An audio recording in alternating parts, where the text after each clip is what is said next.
What are you up to today? Well, actually, I was off work today. I had a couple of Zoom meetings earlier. I said, let me catch the GOB. I haven't been, you know, in tune like I wanted to be. But I've been focusing. I wrote to you a couple of days ago, let you know what I was doing. So I'm probably about 800 emails behind. Oh, Right. okay. I am. I DM'd you in the Slack and told you about my yeah. Good deal. Yeah. Good deal. Let's see here. Who did we have drop in?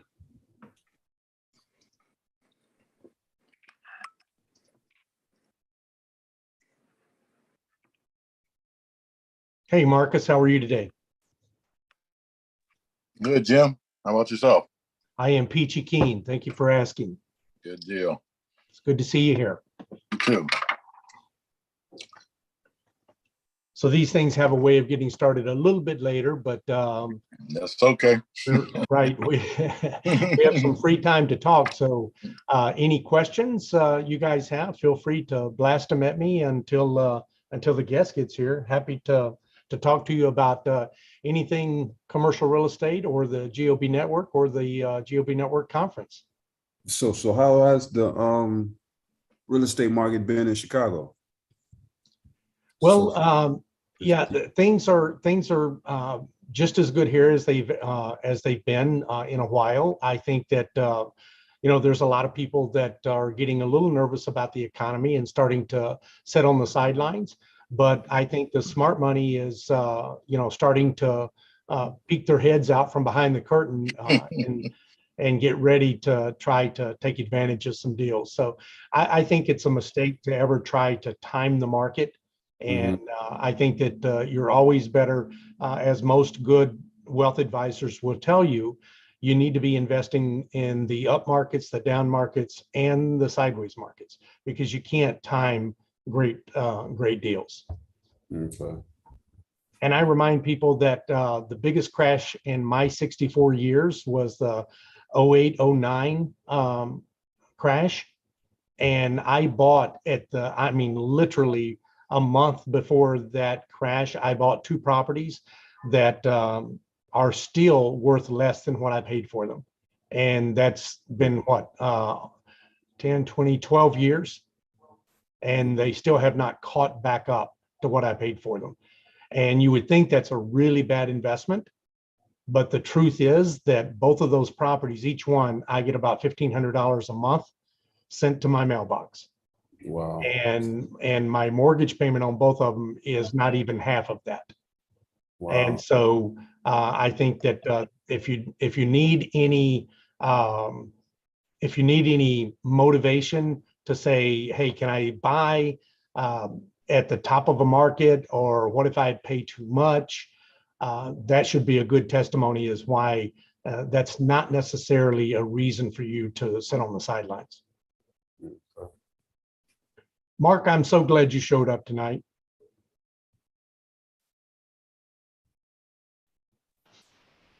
It's good to see you, Walter. And Trevor, of course. How you doing, sir? I am great. I'm peachy keen, of course.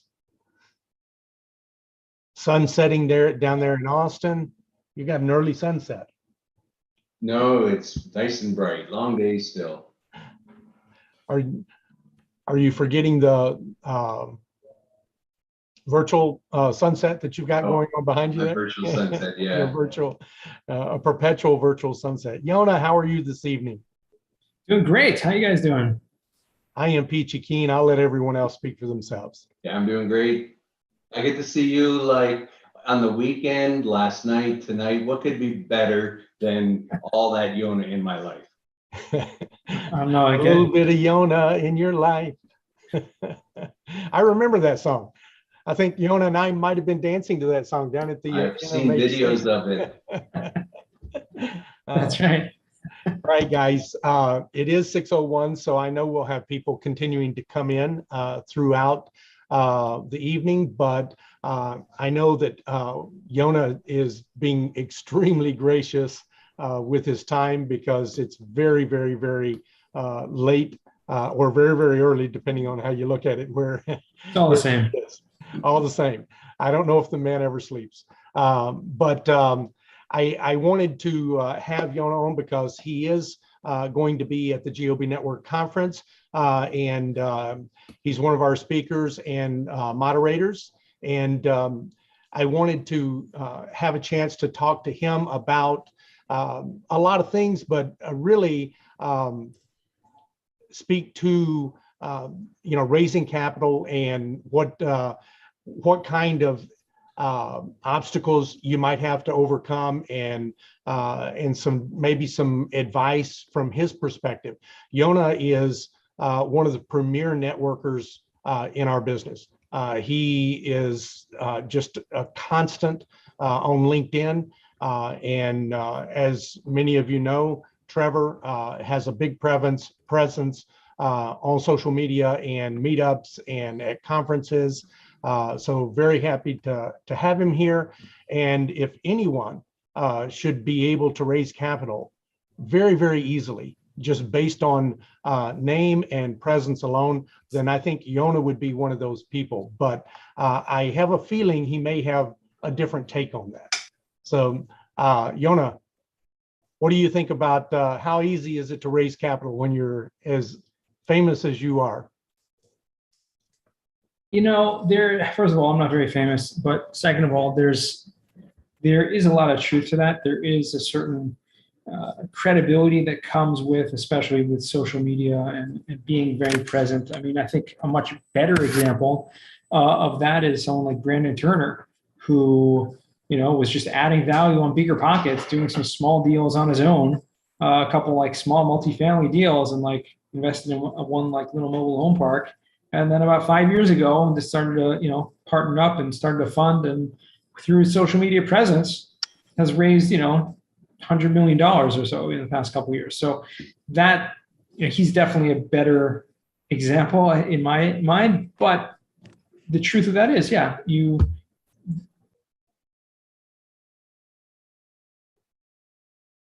You're on mute, Yona. Have I been on mute the whole time? No, you have not. Oh, okay. I think that I accidentally put you on mute. I was trying to make sure that we didn't have any interruptions. So, yeah, so you had said that Brandon is a great example of, he's raised millions of dollars in the last few years, scaling up from that first initial small multifamily that he purchased.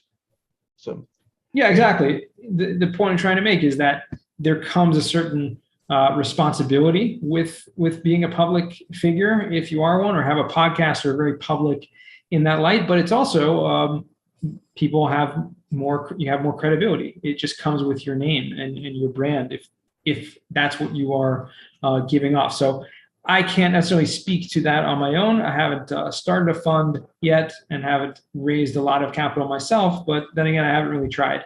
So to answer your question, is it easier? I guess maybe come back and I'll tell you in about a year or so. I know that you and I talked about this briefly before, and even and I'll push back a little bit. You're at least internet famous, and I think that it might be helpful for people to know that. Do you feel now, or have you felt that raising capital would be an easy thing for you because you have such a huge internet presence? I mean, the question of easy is a difficult term to deal with. I don't think it's ever easy to raise capital. I mean, even the people that have reached greater heights and greater levels, there's still a lot that needs to go into it. Obviously, there's a lot that in terms of setting things up and doing it the right way, doing it the legal way. There are a lot of hurdles that need to be overcome. So I think a lot of those hurdles are the things that have been keeping me back for so long. But I would say it's probably easier because you have a bigger audience. You have more potential, customers or clients or investors, however you want to phrase that. Yeah. So I know that you'll be heading up a panel discussing some of these topics at the GOB Network Conference. So if anyone is not already registered there, make sure that you register tonight. Use Yona's discount code WEISS, and you'll get a deeply discounted ticket. And/or you can, well, I won't say, because Trevor, I'll have you later. So I know that Trevor is also going to be one of our guests, and very, very happy, as is Mark, who's here tonight too. And so we could probably have just you and Mark speak the rest of the time and talk about cost segregation and all the things we don't know. But that's your go-to topic, and I really wanted to spend a little time maybe exploring some other things tonight. One of those is why do you choose to come to an event like this conference? You know, and I've met you at several of them, but is there any reason that you choose to come to them, and any reason you choose to come to ours? Well, first of all, being invited always helps. When you're invited, it's hard to turn down an invitation. So you make it work. So that I'll put out there. But in terms of, conferences in general, if I'm not invited to speak, which is, obviously more often than not at this point, but it's really for the networking more than anything else. In the early days, I think years ago, we'd try to just have a booth and we set up our company and try to do that kind of thing. I hate sitting behind a table or even standing in front of a table. I just like going out and having conversations, and kind of, to me, that was a little bit of a burden more than anything else personally. But that's really what it's all about. Yes, I love to learn from all the speakers that are there, and that's usually not a decision maker for me. Who the speakers are going to be, whether I'm going or not. It's about who.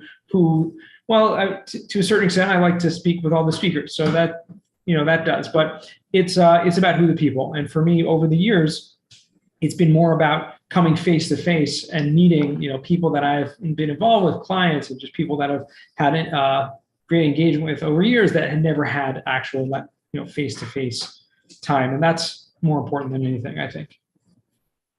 Yeah, and we feel the same way. And one of the things that really motivated me this year was the NMHC.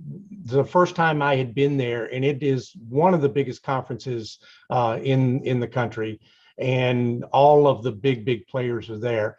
And what really astounded me is that there were more people in the hallways than there were in the conferences, and it stayed that way the entire weekend. And most of the conferences that I go to, the hallways are always full, and they're usually always full of the people really making deals, because quite honestly, the education component, there's a lot of resources now for the education. We as a nonprofit educational platform, we're providing that educational content free of charge 365 days a year. So I don't think that's why most people come. I think that you hit the nail on the head. They're coming for networking, and that's one of the components that that we are making kind of center stage for this conference. Is we're going to spend half of the time networking, and we're going to have like a speed dating networking session after each speaker and after each panel. And we're super excited about that, because if you're a good networker, and Yona, you're a great networker, but when you come to a conference, could you give us an idea of how many business cards you might come home with at a given conference? To be honest, I rarely come on with any business cards at this point anymore. I mean, you taught me you taught me the airdrop thing. That worked a little bit, but as I mentioned before, I'm there to meet people, and oftentimes it's more than anything meeting people who I already know and spending more quality time than trying to just meet as many new people as possible. And maybe that's just because I already know a lot of people, and so it's not percentage wise, maybe there's not too many new people out there, but it also, I think there's an aspect of just increasing the quality of those relationships that to me is more important than just trying to meet everyone. But that's just me. Yeah. And what are the two or three most important things you can get from meeting people, or what are the most important things you would want to take away from a networking session with people? You're talking about like this speed dating session you're doing, or just in general, just an event in general? Yeah, I would say speed dating, because I personally believe there's 3 or 4 things that are the most important, but they're also the hardest to get. Yeah. For a lot of reasons. Probably the 2 most important things, and there are a lot of reasons why, but if I had to narrow it down, it would be, for me, again, it may be different for everyone, but the first thing I'm always going to want to know is, who this person is looking to connect with. Meaning, I may not be the right person for them to talk to at all, right? But if I can get an idea of who they are actually looking to meet, then if that's me, or someone like me, then that's great. And this conversation will have more meaning. But if I first know who they're actually looking to meet, like what are they here for, getting to listen and understand the other person, then I can either connect them with someone else or make an introduction and actually help facilitate that networking to be more productive. Yeah, I think that the reason I asked is because you are such a great networker. I sometimes forget that most of the people in the room probably by face and name, and probably have their contact information. And so for you, it's a deeper level of networking than I think for most people, especially if you've not been in the business long, or if you've not been really successful raising capital. A lot of people are looking to build out their database. They're looking to get a name, a phone number, and an email address. And it's very hard to get those, just walking up to somebody and say, hey, I'm Jim Biggs. I see your name is Yonah Weiss. Can I have your cell phone number and your email address? It just is a lot more difficult than that. And there are shortcuts to that. And speed dating is going to be one of those. We're going to make sure that everybody already has that information, so you don't have to ask for it. And now you can spend more time trying to get a deeper connection. And we're going to set people up for success in their networking, so that they have, after each speaker, we'll go around a table of 8 people, and you'll have 4 minutes to say what you need and what you have to give. And, and if you've already got a name, email address, and a phone number, then that's getting to the meat and potatoes. If you have a deal and you need an investor, you'll have a chance to ask for that. If you have a deal and need a sponsor, you'll be able to ask for that.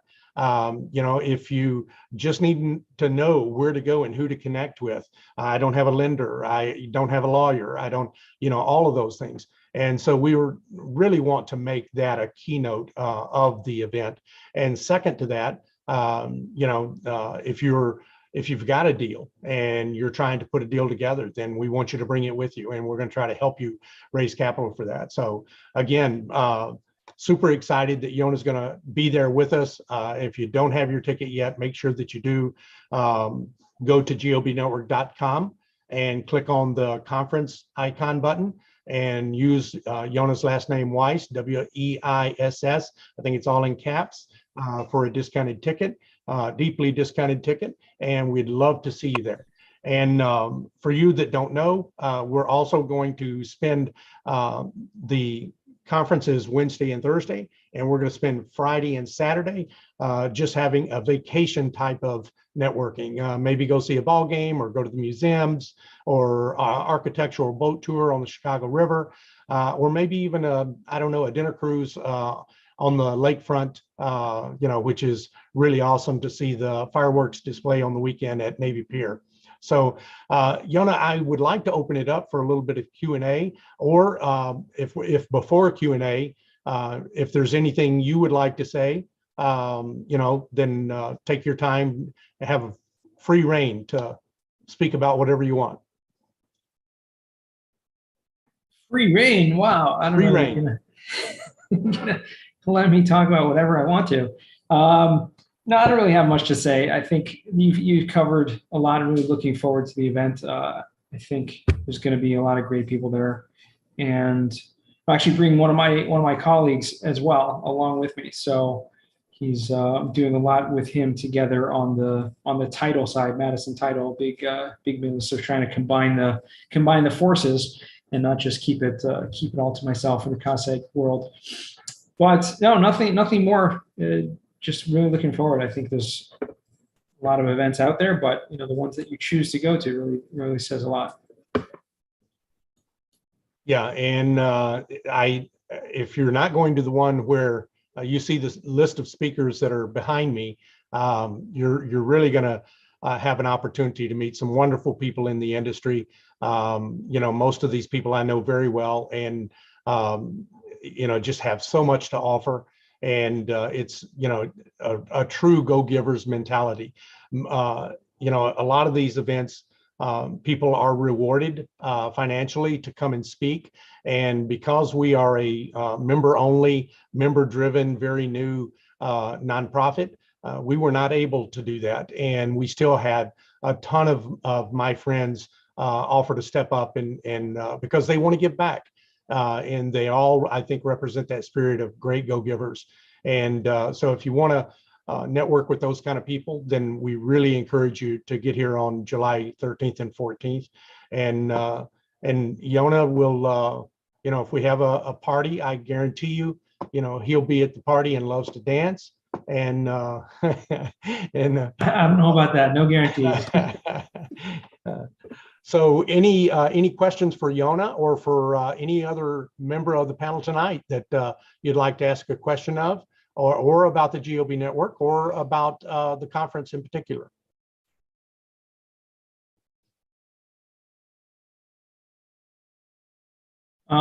I don't know if this is disclosed information, but do you have any idea of how many people you're expecting yet at this point? Well, they say that what is the, I don't know exactly how to say it, that if you can believe and dream, you can achieve.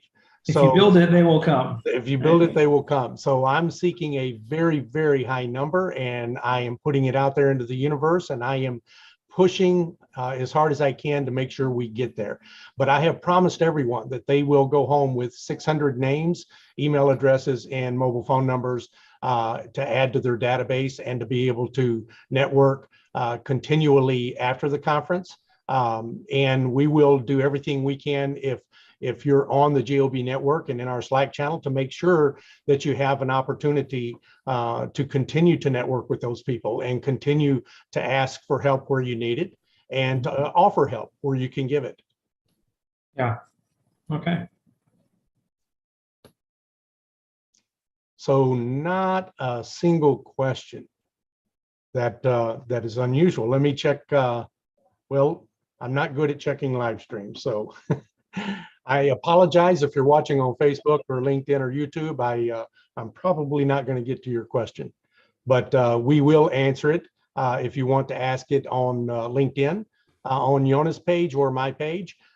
Make sure and go there and say, hey, Yona, we were watching you live stream and we want to ask a question. I guarantee you on LinkedIn that Yona will be there to answer it.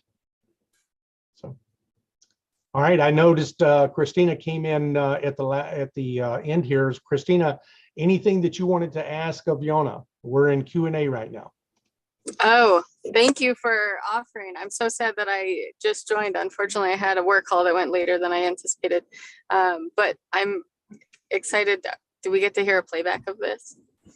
Absolutely, it will be okay, great. posted. Yeah, it'll be on the social medias. I've always appreciated Yona's meetups and everything that he gives on LinkedIn and that, so I'm excited to listen.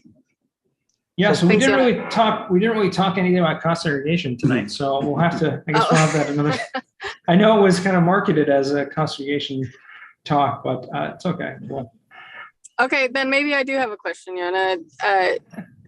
Cost segregation, do you also do it for single family homes, or do you stick to commercial? we do. We do all types of assets. So it isn't necessarily going to be worth it on smaller single family homes, just because the benefits are proportionate to the actual purchase price. But sure. We've done very many hundreds in this year alone in single family. So yeah, I'd say anything over about a $200,000-$300,000 purchase price is going to be well worth it. Okay, super helpful. Thank you. Yeah, that is a super question and a super helpful answer. I quite honestly have always had the feeling that it needed to be a lot more expensive than that. So to know that you can deploy that strategy as little as 200,000 or 300,000 is huge. So that that would include just about every investor, I believe. Well, I get a lot of people that come and they're buying a portfolio and they have tons of homes they buy for 50, 60, 70, $80,000 a piece. And they may have 10 or 20 or 50 of them, whatever. And unfortunately, unless they're really bought as a portfolio and are kind of being depreciated together, it's very difficult to make it work because you really have to do a full study on every single property, and just the cost involved doesn't really make sense once you get down that low. But there are certain cases where we have done, where we have a lot of people. The guy just last week bought a block, literally, like 22 houses just on the cul-de-sac area, and they're all built by the same builder. It wasn't a new development per se, but we're able to look at it as one study, as like basically a horizontal multifamily, basically. Fantastic. So I have Yonah for 30 minutes, and I want to be respectful of his time. So if you do have a question, make sure and raise your hand. If not, then I've always got tons of questions for Yonah. Yeah, Joe, go ahead. Hey, Yonah, I had a question for you. When you look at a cost segregation study, when somebody is doing buy and hold versus some of the syndicators that are really intending to be in and out of an asset in 2 to 5 years, is there a big difference when so if somebody's got 3, 4s, and 5s unit apartment complexes versus a very large complex, and maybe a buy and hold strategy versus a syndication that's really trying to get through that asset in a short amount of time? Can you talk a little bit about cost segregation and the differences between those two? So there's not, to be honest, it's not really going to be big of a difference between those type of properties. I think they're going to be very, very similar in terms of both the, although to your point in your question about, if you're holding it for a shorter period of time, I think it's a very relative, question. It's going to be different for the individual, and it's not just going to be focused on the property itself. It's going to be focused more on the individual. So if you're a buy and hold person, and you basically never sell it, I assume that's what you mean by buy and hold, like hold forever, but you are buying, multiple assets and continuing to and want to buy more and continue to scale year after year, then cost segregation can easily be a great strategy, because again, it's this strategy to be able to free up more capital that instead of paying Uncle Sam, you could use that to reinvest and allow you to scale faster. So it doesn't necessarily have to do with how long you're holding it, but more to do with what's your overall business plan. Whereas if you just had one property, let's say, mom and pop or whatever, and just buying one property, you're going to hold that for 20 years or whatever, then cost is probably not going to be that beneficial, because again, you're going to take a lot up front, and then later on when you need those deductions, it'll be less. So again, always the first thing is always to understand the individual and what their situation is, and see if it works for them. I think that was a great question, Joe. And another way many of us look at that is that even if you're buy and hold, you still would like to have more of your money sooner. It's worth more to you. And if you put, let's just say, for instance, you have $300,000 that you have to work with, and you put it all into an asset, and now you've got to wait a few years to kind of gather up your money again before you can go buy another asset. But if you do cost segregation and bonus depreciation, you'll get a lot of that money back much faster, and can now go deploy it in another asset and do the same thing. So it would allow you to scale faster, and maybe now you can scale every year instead of every 3 years. And so I think that it can still, even if you're a buy and hold long-term investor, look, you don't have any, and this is going to go over some heads, but it's a PhD level discussion about recapture. If you're buy and hold, you don't have to deal with the recapture. You're not planning to sell, and you only have to deal with it when you sell. And even that level of sophistication with recapture, there's other strategies. People think that there's only one way to get out of this type of deal. If you get out of it quickly, and you're going to be hit with the recapture. But there are other ways. If you're buying another property right away and you're still having to pay tax, you're not paying the same level of tax. You do have some recapture, but you're able to write that off by doing the same thing with the next property that you buy. So it's not just that you have to do a 1031 or that you have to go into an OZ project. You can oftentimes just use regular strategies like these, as long as you keep deploying the strategy. That old story about 1031, you keep doing it until you die and then pass it on, because whoever you pass it on to is not responsible for their basis resets, right? So we can use that same strategy and take advantage of the kind of services that Yona has in cost segregation. So. Very good. Hey, thanks, Jim. Thanks for clarification. I think my thinking was that if it was a short-term event, that cost segregation had challenges, but maybe that's not accurate.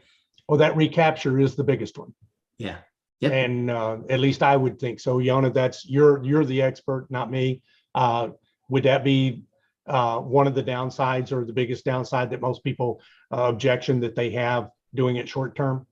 Usually, yeah. But like you said, if done properly and you're buying another asset in a year of the sale, whether we're 1031 exchange, you defer that, and so you don't really have to worry about that immediately, or even not, you may have enough losses from doing a cost seg on a new property to offset those gains. So again, it's all about the strategy. Yeah. And I'll follow up on that and say that usually you're scaling up, right, Joe? You're trying to go from an 8 to a 10 to a 12, 16. So, the amount of depreciation you're going to get, in theory, is also going to be higher. And right, so exactly, you should have more than enough to offset the Right. deal that you just came out of. Right. So, yeah, and thank you for asking that question. That's, you can find that kind of level of educational content at gobnetwork.com. We would love to invite everyone, not just to the conference. The conference is really to showcase that nonprofit and let people know that they can get this education without having to spend their last penny doing it. We believe in coaching. We've had a lot of it ourselves, but we think that going to school should be available like it is for your children. Not free. There's nothing in life for free, but the educational content that we're offering is free. Everything that we've learned over the last 40 years of having coaches, we've put into that space. And because of the generosity of people like Yona, we have the opportunity to pass that along to other people and try to help them put their money into a deal. I try to help them put their money into a building instead of giving it to me to coach them. But having said that, we're going to have coaching too. There's people that you have to know yourself. You have to know, do I need a good kick in the butt? Do I need somebody to pat me on the back? Or can I go do this myself? And so, we're going to try to help you no matter where you're coming from. And I think the beginning of that is make sure and show up at the conference. Get to shake hands with Mr. Yona Weiss, Mr. Trevor Thompson, and Mr. Mark Gross, and everyone else that's going to be there and in the speakers. And also your regular folk. If you are an LP investor, there's going to be a lot of deals floating around that you can invest in.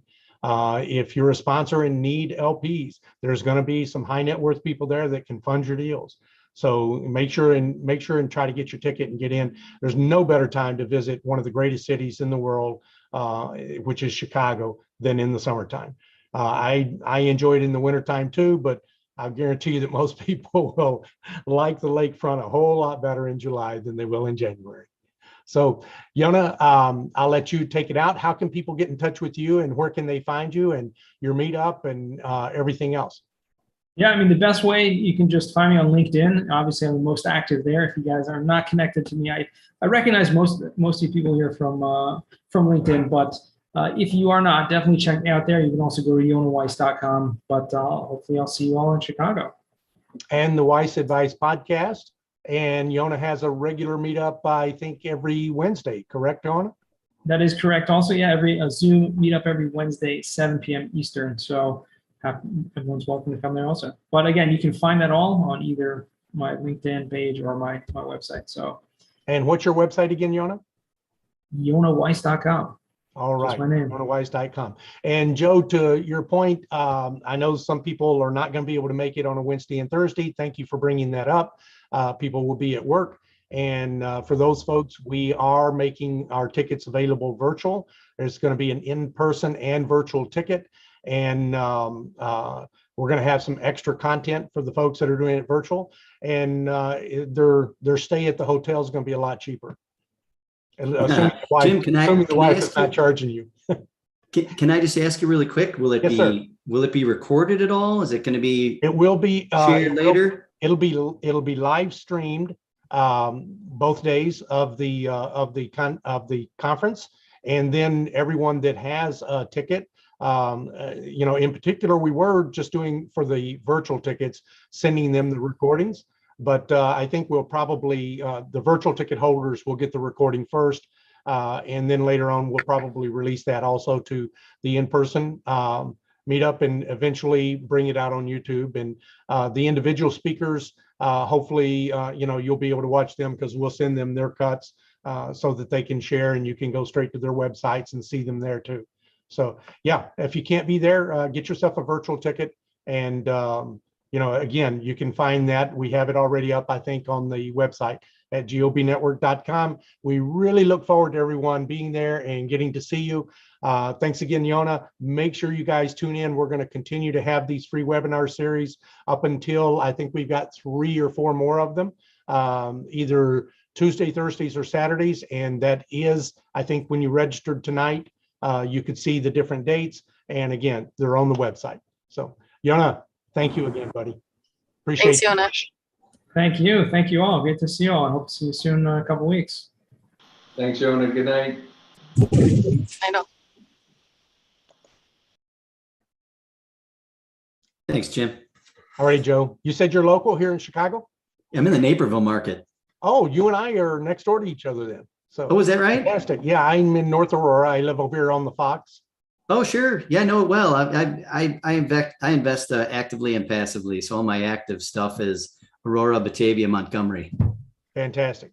Yeah, we've got a great little market out here, I think. Absolutely. Kane County is really good. Yeah. And are you investing primarily in multi or singles or? Multis. So I'm primarily got 3, 4s, and 5s. Okay. All right. Yeah, we've got quite a few people out here and the Chicago presence on the GOB network is growing every day. We've got a lot of people that are investing out here. One of our favorites is Claudia. She lives in Germany and invests here still locally, in Kane County. I don't know how she's doing it, but So that's great. we'll have to meet up sometime. The last Sunday of every month, one of our partners, the Windy City REI, hosts a meetup in the city. Great event at Navigator Tap Room in Logan Square. Excellent. Yeah, you'll have to come down and see us. We just had one this last Sunday, but the last Sunday of every month. Mark your calendar. Yeah, that sounds great. Yeah, I think I tried to join the GOB network, and for some reason I got kicked out. I don't know if I didn't fill the form out completely. You probably, the biggest mistake that most people make is they don't put in who sponsored them or who they know, that how they found us.